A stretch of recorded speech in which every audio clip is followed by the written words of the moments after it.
एक समय की बात है, एक जंगल में टूनी नाम की चिड़िया रहती थी। वो एक अनाथ चिड़िया थी। उसका इस दुनिया में कोई नहीं था।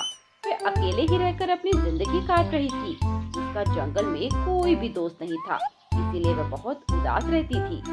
एक दिन वह दाना चुगने जंगल जा रही थी कि तभी उसकी नजर कुछ पक्षियों पर पड़ती है जो एक साथ खेल रहे थे, जिसे क्रिकेट कहते हैं। टूनी जब उन सबको खेल खेलता देखती है तो उसका भी मन खेलने का करता है और तभी वह कालू कौवे से कहती है, कालू भाई, मुझे ये खेल बहुत अच्छा लग रहा है, मुझे भी खिलाओ ना। पर हम तुम्हें यह खेल क्यों खिलाएं? तुम हमारी लगती क्या हो? दोस्त तो तुम हमारी हो नहीं। तो क्या हुआ, अभी दोस्ती कर लेते हैं। अरे देखो तो जरा, हमसे कौन दोस्ती करना चाहता है? ये सूखी सड़ी सी चिड़िया। अरे चूसा हुआ आम लग रही हो तुम। भला बैट कैसे पकड़ पाओगी और ये बॉल कैसे पकड़ोगी? बॉल को पकड़ते पकड़ते कहीं परलोक न सिधार जाओ। और क्या, दोस्ती तो बराबरी वालों से होती है। तुम ना तो हैसियत में हमारे बराबर हो और ना ही ताकत में। वे सभी टूनी के दुबले पतले होने का मजाक उड़ा रहे थे, पर टूनी हमेशा से इतनी दुबली पतली नहीं थी। वे तो बहुत अच्छी खासी तंदुरुस्त चिड़िया थी। दरअसल बचपन में उसे एक बीमारी हो गई थी और अच्छे से देखभाल न होने से वे कमजोर ही रह गई। अच्छा चल, तुझे एक मौका देते हैं। ये गेंद उठाकर दिखा। अगर तूने ये गेंद एक बार में उठा ली तो हम तुझे मान जाएंगे और तुझे अपना दोस्त बना लेंगे। और हाँ, तुझे क्रिकेट भी तो खिलाएंगे। चल अब उठाकर दिखा ये गेंद। टूनी सामने पड़ी बॉल को उठाने की कोशिश करती है पर उससे वह गेंद उठ ही नहीं पाती। ये देखकर वहाँ मौजूद सारे पक्षी हंसने लगते हैं। अरे अरे अरे अरे, नहीं हो रहा बच्ची से, मैं कोशिश कर रही हूँ ना। लगता है ये बॉल उठाने में इसे 100 साल लग जाएंगे, तब तक तो हम बूढ़े हो जाएंगे। चल रहने दे टूनी चिड़िया, ये तेरे बस की बात नहीं। अगली बार कुछ खा पी कर आना, क्या पता बॉल उठा ले तू अगली बार। और क्या। टूनी उदास होकर वहाँ से चली जाती है। उसे खुद पर बहुत गुस्सा आ रहा था कि वे ऐसी क्यों है, क्यों वे दूसरे बच्चों की तरह हेल्दी नहीं है। पता नहीं मैं ऐसी क्यों हूँ, कोई भी मुझे प्यार नहीं करता, यहाँ तक मेरे माँ बाप भी नहीं। इसीलिए तो मुझे जंगल में छोड़कर चले गए। ऐसे खुद खुद कर जीने से तो मरना अच्छा है, मैं अब जीना नहीं चाहती। टूनी पूरी तरह निराश हो गई थी, इसीलिए उसके मन में ऐसे गलत विचार आ रहे थे कि तभी उसे एक आवाज सुनाई देती है। दुखी मत हो चिड़िया, मैं हूँ ना, मैं तुम्हारी मदद करूँगा। कौन है? कौन बोल रहा है? डरो नहीं चिड़िया, मैं तुम्हारा शुभ चिंतक हूँ और तुम्हारे पीछे ही हूँ। यह देखो, मैं सेब का पेड़। सेब का पेड़? पर तुम बोल कैसे रहे हो? क्योंकि मैं एक चमत्कारी पेड़ हूँ। मेरे फलों को खाकर कोई भी शक्तिशाली और बुद्धिमान बन सकता है और मैं अपना फल तुम्हें भी देना चाहता हूँ। ये लो। पेड़ पर से एक सेब टूनी के हाथ में आकर गिरता है, पर टूनी उस सेब को भी नहीं पकड़ पाती और हाथों से गिरा देती है। कोई बात नहीं टूनी चिड़िया, तुम उसे उठाने की कोशिश करो। टूनी उसे फिर से उठाने की कोशिश करती है, पर इस बार भी टूनी उसे उठा नहीं पाती। मैं जानता हूँ कि तुम कमजोर हो और यह सेब उठाना तुम्हारे बस की बात नहीं, पर तुम ऐसा क्यों नहीं करती? इसे नीचे पड़े हुए ही खा लो। हाँ, तुम ठीक कह रहे हो, मैं इसे ऐसे ही खा लेती हूँ। टूनी अब उस सेब को पड़े पड़े खा लेती है और सेब को खाकर उसे सच में खुद में कुछ अलग महसूस होता है। एक नई ताजगी और ऊर्जा उसे अपने अंदर महसूस होती है। हाँ, सच में ये सेब खाकर तो मुझे बहुत अच्छा लग रहा है। ऐसा लग रहा है कि मेरे अंदर किसी की आत्मा आ गई हो। मुझे ऐसा लग रहा है जैसे मैं हूँ ही ना। ऐसा ही होता है, पर तुम चिंता मत करो, कल तक तुम बिल्कुल सही हो जाओगी। तुम फिर कभी कमजोर नहीं रहोगी। ठीक है, मैं चलती हूँ, अब कल मिलेंगे। और तुम्हारा बहुत बहुत शुक्रिया पेड़ जी। टूनी अब अपने घर चली जाती है और खा पी कर सो जाती है।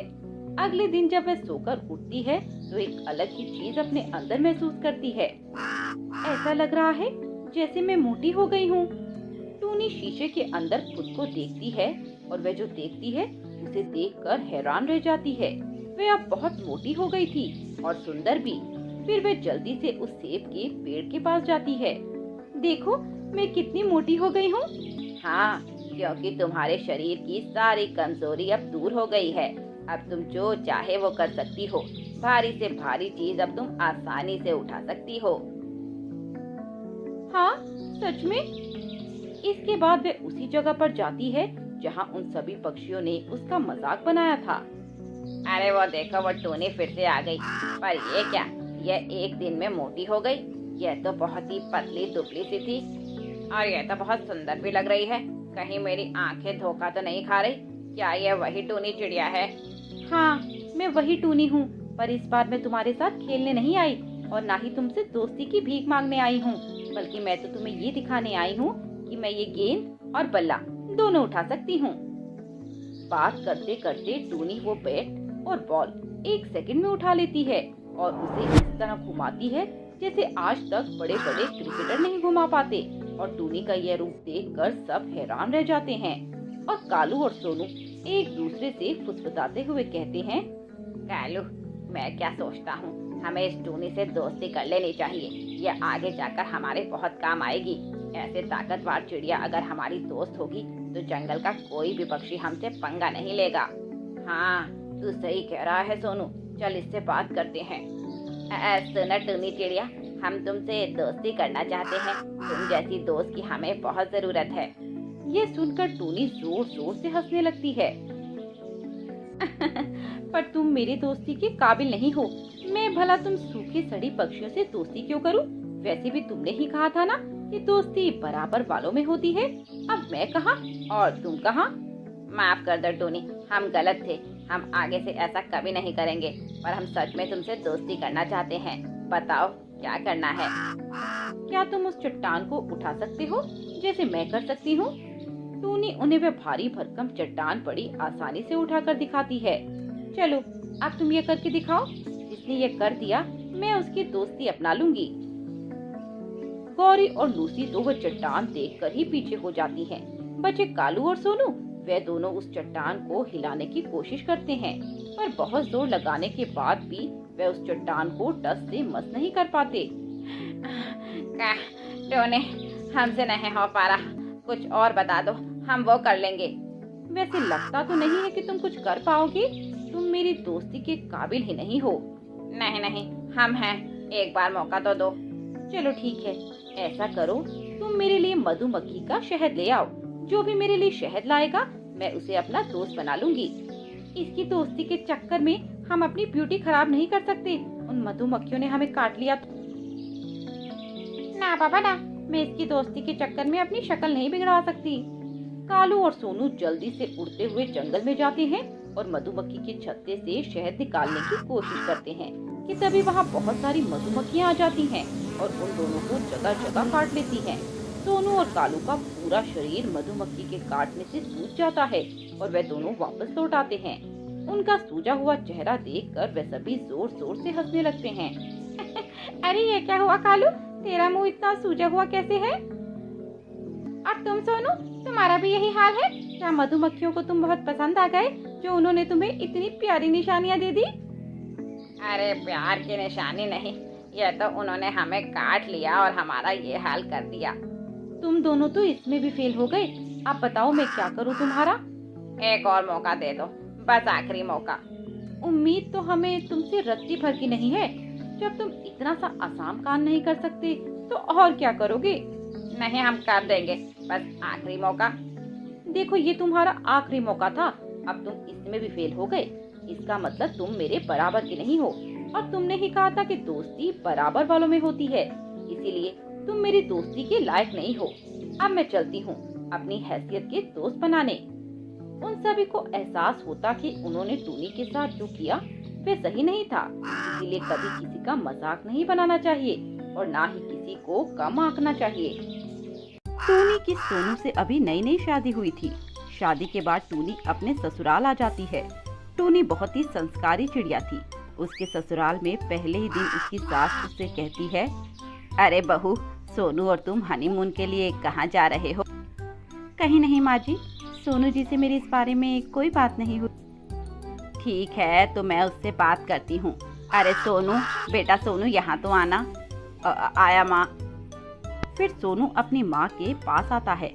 हाँ माँ, बोलो, क्या हुआ? अरे सोनू, ये मैं क्या सुन रही हूँ, तू बहू को क्यों कहीं बाहर नहीं लेके जा रहा? अरे अभी तुम्हारी नई नई शादी हुई है, थोड़ा घूमो फिरो। माँ ऑफिस में बहुत काम है और मुझे छुट्टी नहीं मिल पाएगी। अरे काम को मार गोली, शादी और हनीमून थोड़ा रोज रोज होता है। अरे यही तो उम्र है घूमने फिरने की। मैंने अब तय कर लिया है कि तुम दोनों हनीमून पर जा रहे हो और उसके बाद मुझे जल्दी से तुम दोनों पोता पोती दे दो। हाँ। अपनी सास की बात सुनकर टूनी शर्मा जाती है और सोनू हंसते हुए कहता है, ठीक है माँ, अब तुमसे कौन जीत सकता है। मैं और टूनी कल ही गोवा के लिए निकल जाएंगे। अगले दिन टूनी और सोनू हनीमून के लिए गोवा चले जाते हैं। उनके जाने के बाद टूनी की सास और ससुर एक साथ समय व्यतीत करते हैं और अपने पुराने दिनों को याद करते हैं और साथ में कुछ रोमांटिक बातें भी करते हैं। फिर कुछ दिन बाद टूनी और सोनू अपने हनीमून से वापस आ जाते हैं। इधर टूनी की सास की तबीयत कुछ खराब हो जाती है और उसे उल्टियाँ होने लगती हैं। डॉक्टर साहब देखे ना मुझे क्या हो गया है। मेरा तो बहुत ही अजीब सा मन हो रहा है। मुझे उल्टियाँ भी हो रही हैं और जी भी मिचला रहा है। डॉक्टर उसका चेकअप करते हैं। मुबारक हो, आप माँ बनने वाली हैं। क्या माँ? और मैं? हाँ आप ही, और कौन? डॉक्टर साहब फिर से चेक कीजिए ना, कहीं आपसे कोई गलती ना हो गई हो। अरे नहीं नहीं, मैं कोई नौसिखिया डॉक्टर नहीं हूँ, मैं एक ट्रेन डॉक्टर हूँ और मुझे कई सालों का एक्सपीरियंस भी है। मेरी रिपोर्ट गलत नहीं हो सकती। मोना तो ये बात सुनकर चक्कर खाकर गिर जाती है। फिर उसका पति कालू उसके मुंह पर पानी के कुछ छींटे मारता है और मोना को होश आता है। हे भगवान, ये क्या हो गया? पोता पोती खिलाने की उम्र में मैं अब अपना बच्चा खिलाऊंगी? ये समाज क्या कहेगा? अरे मेरे बेटे बहू क्या कहेंगे? मैं जानता हूँ मोना, ये बहुत ही मुश्किल घड़ी है, पर हमें इससे निकलना ही होगा। हमें ये बात अपने बच्चों को बतानी ही होगी। वे दोनों घर जाकर ये बात अपने बेटे सोनू को बताते हैं। अरे माँ, तो क्या हुआ? ये सब तो नॉर्मल है, आपको इसमें चिंता करने की कोई जरूरत नहीं है। और मैं तो बहुत खुश हूँ कि मेरा अब एक छोटा भाई या बहन आने वाली है। मेरा बहुत ही मन था कि कोई मुझे अपना भाई कहकर बुलाए और मैं उसके साथ मस्ती करूं। शायद इसी कमी को पूरा करने के लिए शिव जी ने आपको फिर से मम्मी पापा बनाने का सोचा है। पर बेटा, हम बहू से ये सब कैसे कहेंगे? माँ, अब उसकी चिंता मत कीजिए, वो मैं उसे बता दूंगा। सोनू टूनी के पास जाकर उससे कहता है, टूनी, माँ का तुम ख्याल रखना। मैं किसी काम से बाहर जा रहा हूँ, ध्यान रहे वो कोई भारी काम ना करे। अरे उन्हें क्या हुआ? वो तो एकदम सही लग रही हैं। और क्यों उनसे कोई भारी काम नहीं करवाना?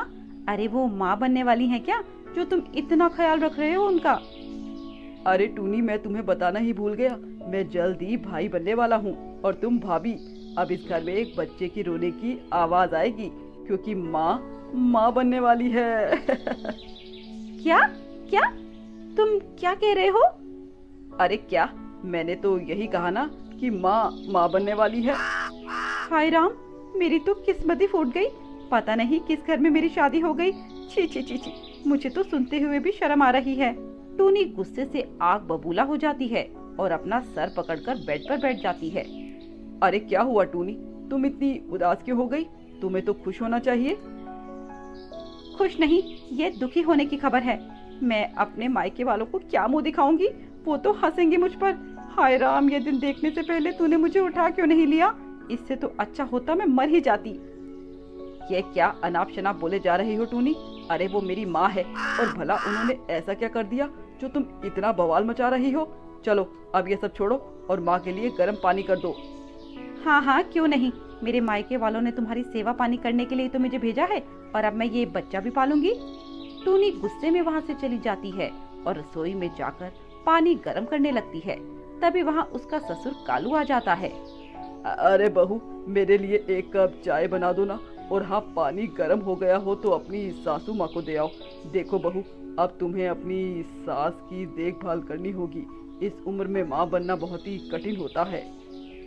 हाँ हाँ पता है, पर किसने कहा था इस उम्र में उनसे माँ बनने को? अरे हमें हनीमून पर भेजकर आप दोनों ने यहाँ रासलीला करने लगे। अरे थोड़ी शर्म तो करनी चाहिए थी आपको।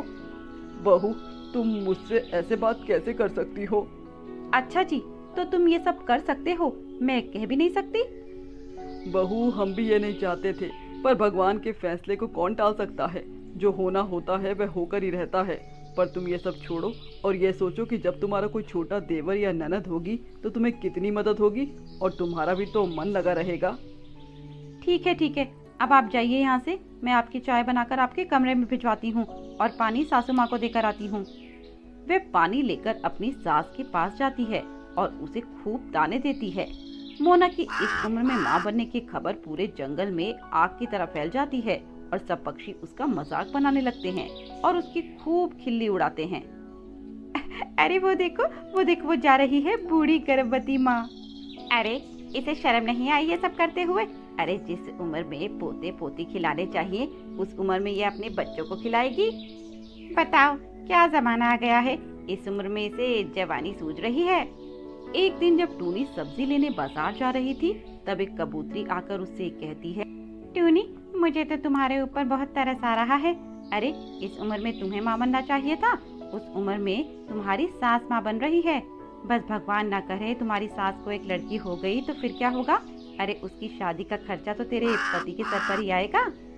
वो कबूतरी टूनी के कान भर देती है और टूनी गुस्से में घर चली जाती है और अपने पति सोनू से बातचीत करना बंद कर देती है।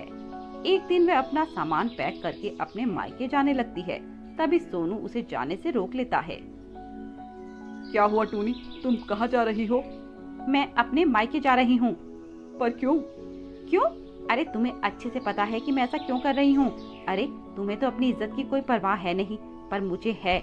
मुझे इसी समाज की 100 औरतों से मिलना होता है और तुम्हारी माँ की इन गंदी हरकतों की वजह से मैं सर उठाकर बात नहीं कर सकती। इसीलिए मैंने ये सोच लिया है कि मैं घर छोड़कर जा रही हूँ, हमेशा हमेशा के लिए। अब तुम रहना अपनी माँ और अपने आने वाले भाई या बहन के साथ। सोनू टूनी को बहुत समझाता है पर टूनी उसकी एक नहीं सुनती। फिर सोनू उसे हॉस्पिटल लेकर जाता है जहाँ वो कई ऐसी औरती पक्षी से मिलती है जो बूढ़ी थी पर वे फिर भी माँ बनने वाली थी। बच्ची मुझे तो शर्म नहीं है, इस उम्र में माँ बनने वाली हूँ। मेरा जिस्म है, मैं जो चाहूँ वो करूँ। मेरा कोई बच्चा नहीं है, इसीलिए मैं इस उम्र में माँ बन रही हूँ। पर मुझे इस बात से कोई फर्क नहीं पड़ता कि समाज क्या कहता है। अरे उसका तो काम है दूसरों के काम पर उंगली करना, पर मैं जो कर रही हूँ मुझे पता है मैं उसमें खुश हूँ या नहीं। मेरे लिए मेरी खुशी मायने रखती है और कुछ नहीं। टूनी को अपनी गलती का एहसास होता है और वह घर आकर अपनी सास की खूब सेवा करती है। ऐसे ही कई महीने बीत जाते हैं। मोना अब एक सोनू अपनी बहन को अपनी गोद में पाकर बहुत खुश होता है। अरे मुझे दीजिए ना, मुझे भी अपनी छोटी सी प्यारी सी ननद को खिलाना है। इसके बाद वे सभी एक साथ खुशी खुशी रहने लगते हैं।